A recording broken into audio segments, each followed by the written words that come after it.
آسمان کی قسم جس میں برج ہے، اور اس دن کی جس کا وعدہ ہے، اور حاضر ہونے والے کی اور جو اس کے پاس حاضر کیا جائے اس کی، کہ خندقوں کے کھودنے والے ہلاک کر دیے گئے، یعنی آگ کی خندقیں جس میں ایندھن جھونک رکھا تھا، جبکہ وہ ان کے کناروں پر بیٹھے ہوئے تھے، اور جو سختیاں اہل ایمان پر کر رہے تھے ان کو سامنے دیکھ رہے تھے۔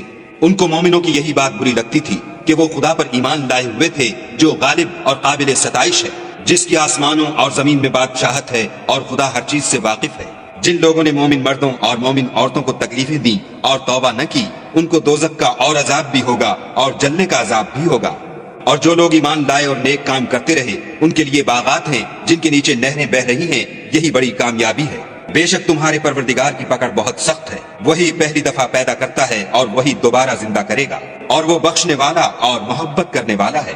عرش کا مالک بڑی شان والا، جو چاہتا ہے کر دیتا ہے۔ بھلا تم کو لشکروں کا حال معلوم ہوا ہے، یعنی فرعون اور سمود کا، لیکن کافر جان بوجھ کر تکذیب میں گرفتار ہیں، اور خدا بھی ان کو گردا گرد سے گھیرے ہوئے ہے۔ یہ کتاب ہزل و بطلان نہیں، بلکہ یہ قرآن عظیم الشان ہے، لوح محفوظ میں لکھا ہوا۔